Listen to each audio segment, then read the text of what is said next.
Welcome back, guys. This is episode 7 of But Like Why, the podcast. I am here with my lovely co-host Stephanie, and today we have a very special guest. His name is David, and I'm also going to tag his social media in the description so you guys can check out his page and everything that he does. So welcome to the podcast. Hi. Hey guys. Thank you so much. I'm so happy to be here today. Yes. Thank you so much for having me. Absolutely. So, Stephanie, do you want to tell everybody what we're going to be talking about today?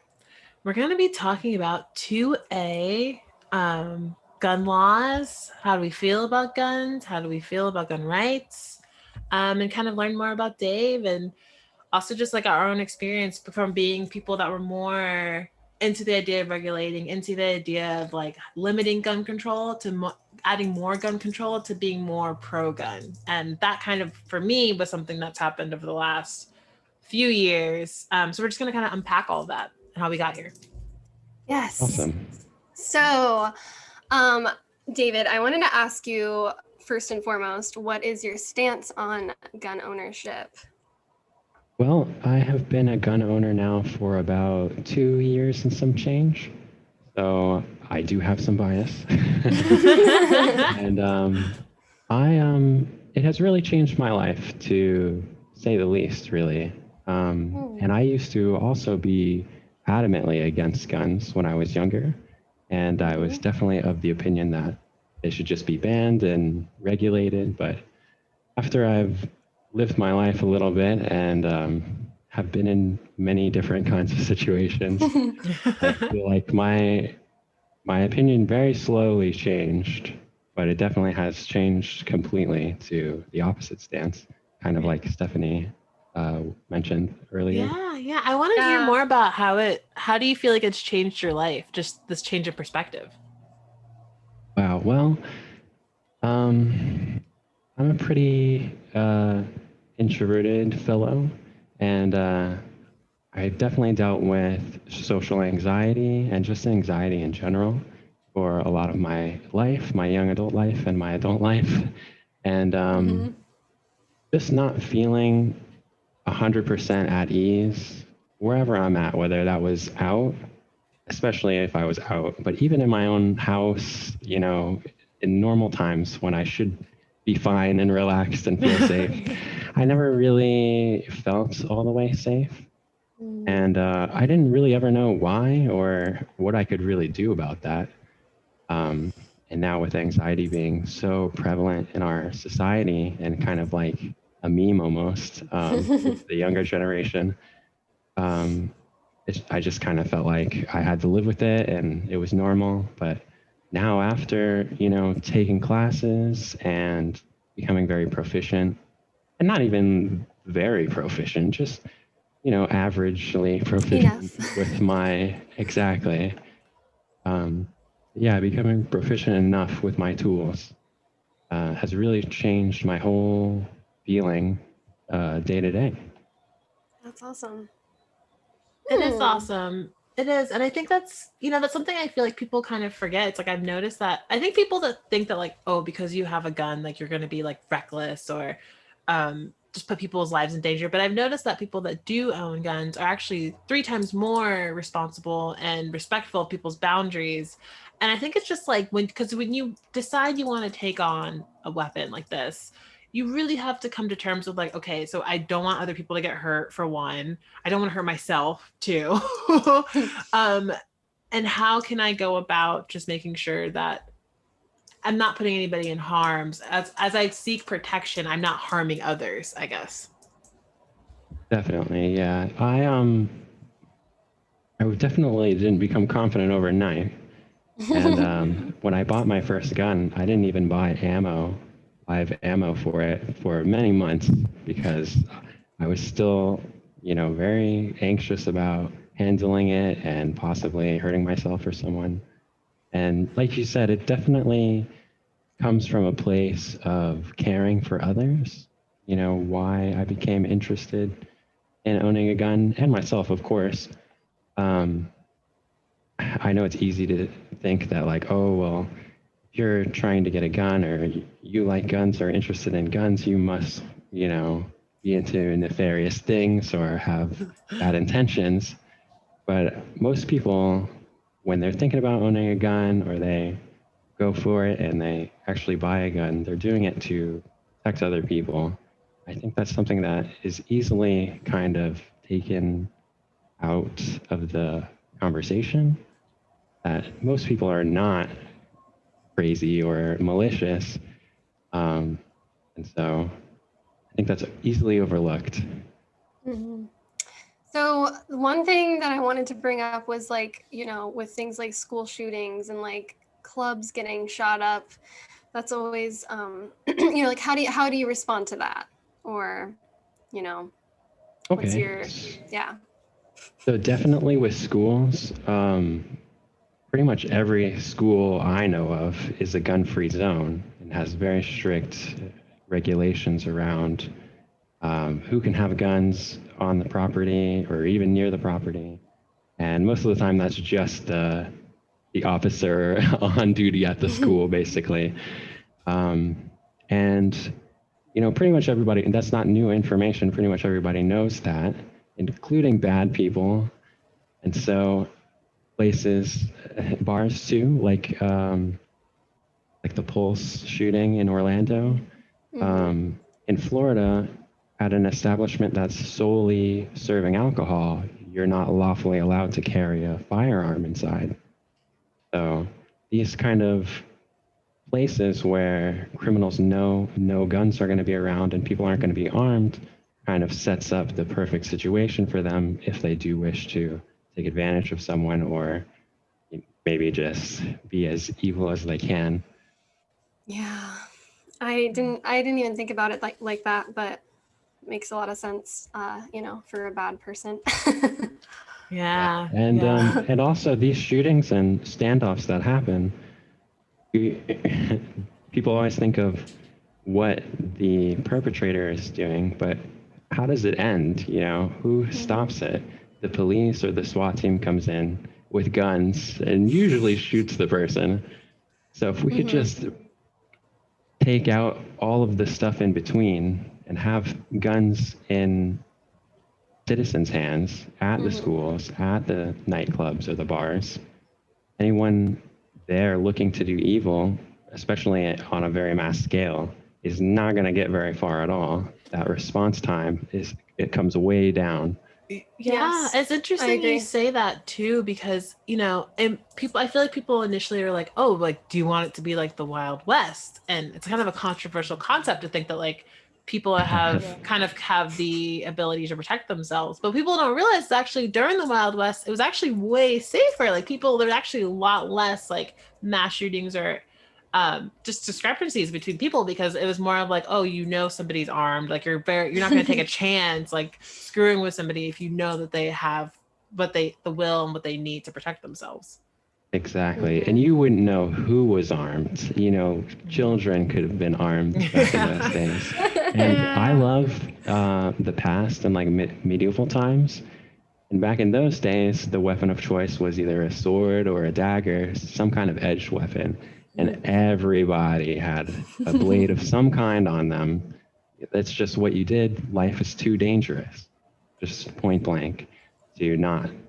And I think that today our society has progressed so far, and we have so many people looking out for the well-being of the general population and their loved ones that people kind of get complacent and they lose that sense of, oh yeah, life is dangerous. I should be thinking about my safety on the regular. And the blade of today is definitely the handgun. So, Oh yeah. um, So okay, so like with gun control, like what would you say are maybe some improvements that we could make in that area without completely taking away our Second Amendment rights? Like, does that exist? Is there like a happy medium, you think? well, a lot of people advocate for common sense measures. Common sense gun control is the term that you hear a lot.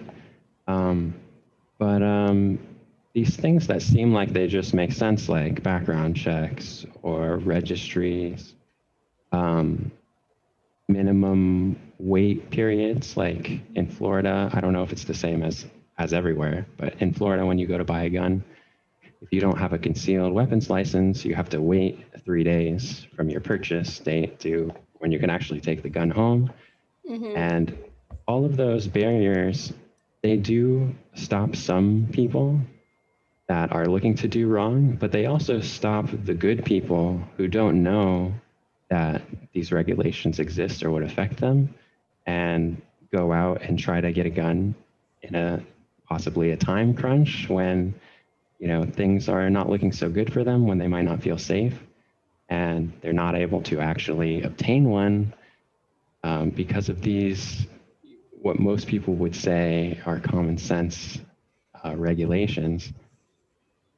And it absolutely causes people to lose their lives.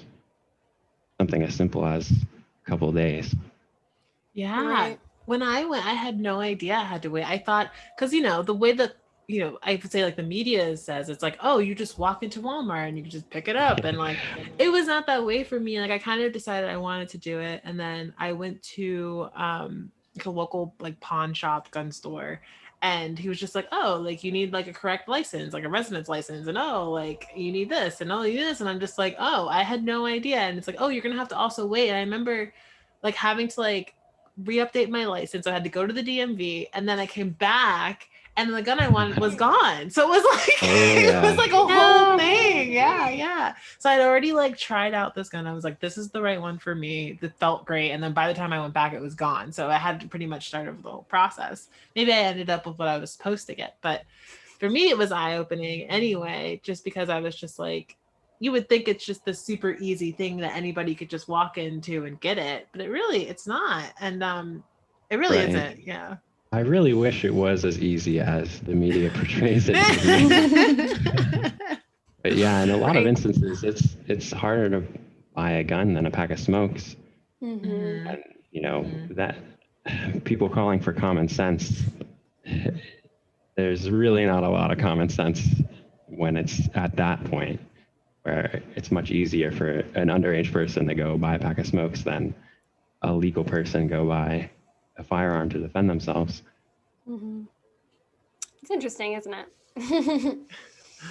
And a lot of why the media does that and pushes for more and more gun control and more regulation is because they know if they can incrementally take away our ability and our rights, just push a little bit at a time with, maybe a registry or maybe wait periods, that people aren't going to be outraged by the little incremental things they do. And if they are, anyone on the opposing side is going to be like, look at these unreasonable gun fanatics, they won't even budge an inch. But gun people have been budging an inch and a foot, and now it's become a lot where many states, people aren't even really able to express their Second Amendment, and it's just regulated out the wazoo. Yeah. No, it's true. And I think that's what people, I think that's really the great danger is I think we as Americans, because we're so used to having the liberty and the freedom to do whatever, what we think is like the liberty and the freedom to do whatever we want. That's why we kind of just think like, oh, it's going to be overnight if we lose all of these things. But that's really not the case. It's like any free society slowly loses the ability to exercise their rights. It's usually sometimes it could be over the scale of the lifespan of like 20 years. Whereas like that's really small incremental changes every single day is what really makes like the huge difference between a free society, a just society, and a society that's now kind of under tyrannical rule. Absolutely. I totally agree. Yeah. So I know there's been like, I feel like a lot of new gun owners. They say that like every election year gun sales go up. So that's been interesting. What advice like would you give to a new gun owner? Wow. Okay. Well, um, definitely do your due diligence. You know, you are now wielding life and death in your hands, and it's a big responsibility, certainly. Mhm. So do your due diligence, learn safety, go out and take some classes, you know, become proficient. You don't have to even fire live ammo to become proficient. You can dry fire at home. You can get a realistic replica airsoft gun that functions the same way, has the same manual of arms, and practice to your heart's content.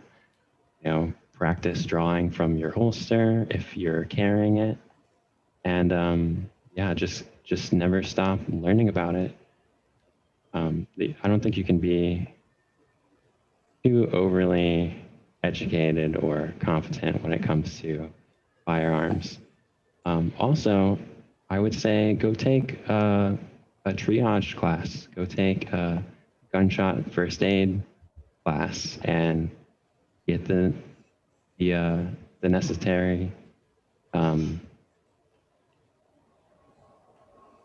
necessary tools Mhm. so that you can actually save someone if you have to, because you're way more likely to have to actually stop someone from dying than to shoot someone.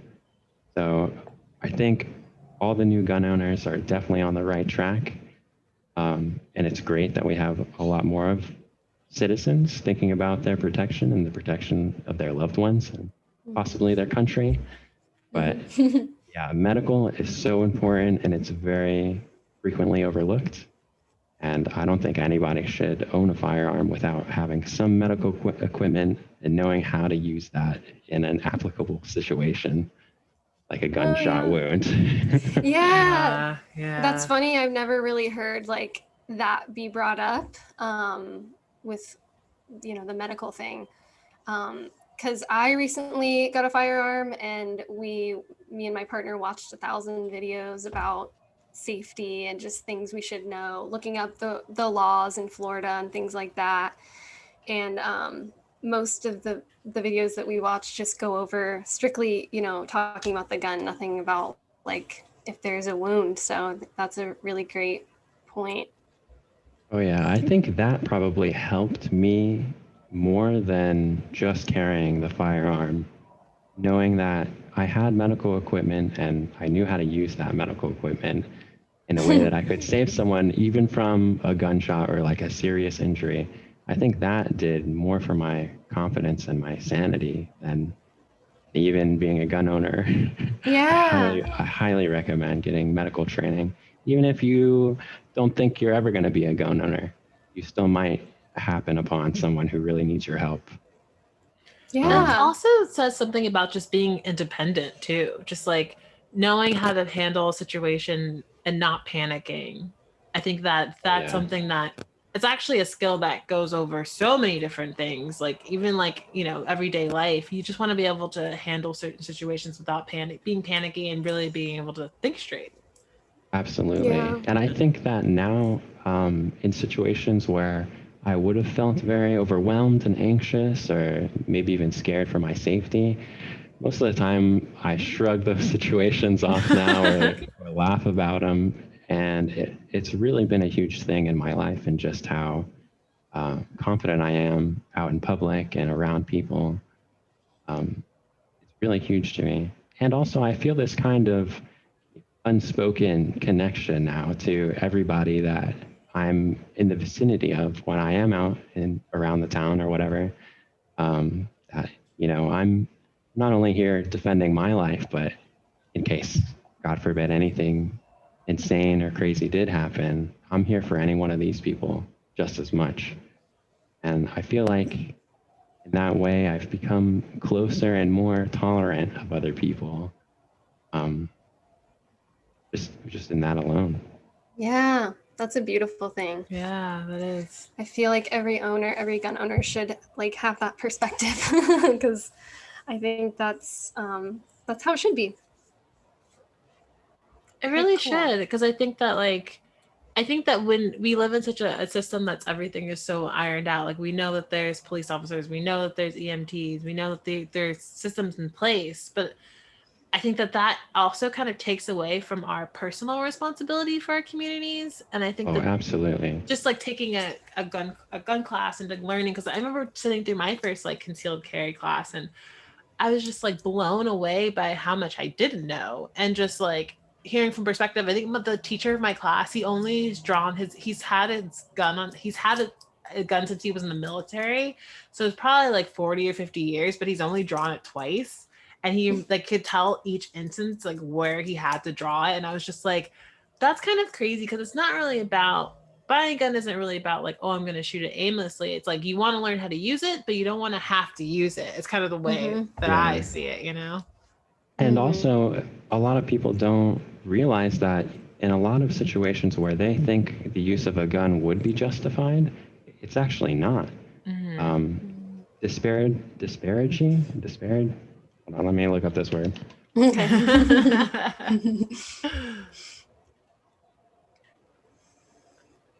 But yeah, knowing disparity of force, knowing when you're actually lawfully allowed to use lethal force is a big thing too. And when you go and you get your CWL, part of the form that you're filling out and signing is saying that you're familiar with the Florida laws regarding guns.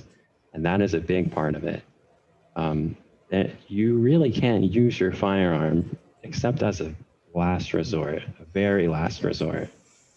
I think a lot of people lose touch with that, you know, especially with police shootings being such a huge thing that is shown all over the media so often. You see police using their firearm very indiscriminately and loosely a lot of the times in these horrible videos. But citizens are held up to a way higher standard than that. And you can absolutely go to prison by using a firearm when you're not supposed to. Not Or even to even mention like the playing legal it. bills. Yeah. Oh, wow, yes. And yeah, if you're in the wrong, you're definitely having to pay those legal bills. Yeah. Gosh. Yeah, there's definitely a lot to know, a lot to educate yourself on with this because it's very serious.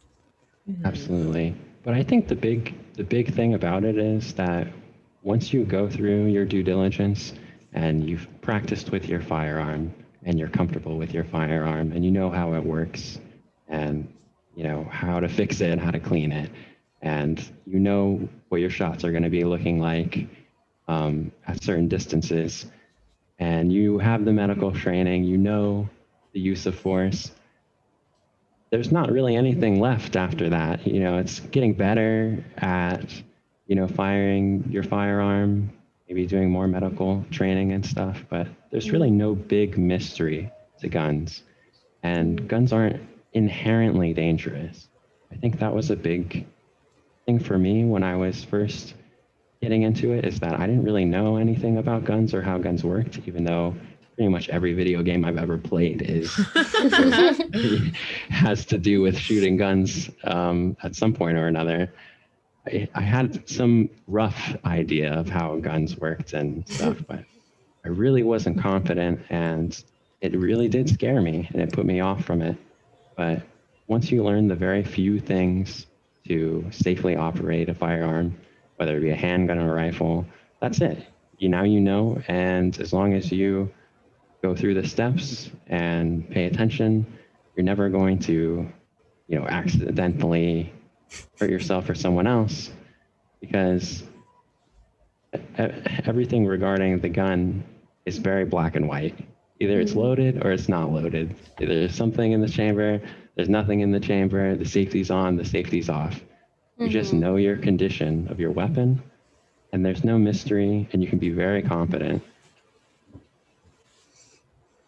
Yeah. I love that. Do you have anything else to ask, Stephanie?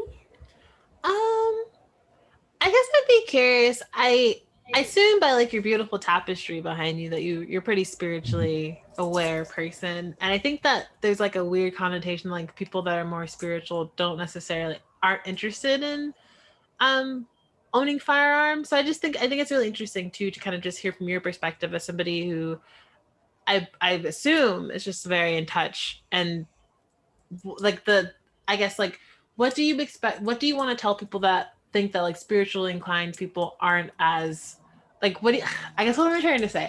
I guess like, what was like the one thing that you want people to know that like, as somebody who's more spiritually connected, why do you think it's so important for those people to consider the power of gun ownership and gun safety? Okay. Well, if you do feel like you are a spiritually inclined person, or you feel very spiritual yourself, um, it's kind of the epitome of service to others in your community, saying that, you know, I will put my life in danger. I'll be the one. I'll be the one to step up, put my life in danger, and take care of you, because I see you and I see you're just like me, you know. And so I would want someone to do the same. That's kind of the golden rule of spirituality or religion, is kind of do unto others what you would want them to do to you. So kind of like how I was saying earlier, we have so many people nowadays that are looking out for us. We kind of forget to look out for each other, even the people close to us. And I don't think there's a greater display of love than, you know, looking out for people close to you, their safety and their well-being, and kind of taking that into your own hands and being the one for them, you know, that going to be there if, you know, the ambulance is 15 minutes away, but I'm here, you know, I'll do the medical treatment. Oh, the police are 10 minutes away, but the guy's here, the gunman's here, you know, I'll be the one who steps up. I think it just comes with truly caring for other people. You know, I think it's a very natural step in that kind of evolution. It was for me, definitely. I've kind of done a complete 180 in my life, from having a pretty negative world outlook and point of view and negative self-talk with myself, to realizing that, oh, wait, yeah, I do want to live, you know, and I'll fight to live. I've been fighting to live in other ways, and owning a gun is no different. You know, if I have to literally fight for my life, you know, physically, I want to be able to do that, and I want to be able to do that for people around me that I love. Yeah. So I think really it's definitely beautiful. a natural evolution. Thank you. Yeah, and it I really think is. and I think it just kind of brings back just like, you have like a sense of responsibility, and I think that's, from my perspective, I think that's what a lot of us are missing. It's like we don't really have a personal responsibility other than to be beholden to the powers, the people that we give power to protect us and control our reality. And I think that like just you taking a step to be like, I'm in control of not only my destiny and like my protection, but also like my group, and like together we are in sync because we all have this responsibility to each other. I think that, I don't know, that's like so revolutionary. I think the way that people function, like how much better would this world function if we all kind of felt like, yo, like it's all in our hands, like the our personal power is within us, and that's how we protect and guide each other to like a better place. Yeah. Yeah, absolutely. I totally agree. Well, David, we appreciate you so much. Yes, Thank you so much for coming on and talking about this. You were the perfect person to talk about guns with. So Thank you too. I'm very honored, and I appreciate y'all's time today. And shout yes. out to everybody out there listening. I appreciate your time as well. Very humbled Yes. and honored to be here today. Aw, no problem. Thank you so All right, much. guys. I think that's it for this week. Check us out next week. And yeah, we'll see you then. Much love, everybody. Yes, much love. Bye, guys.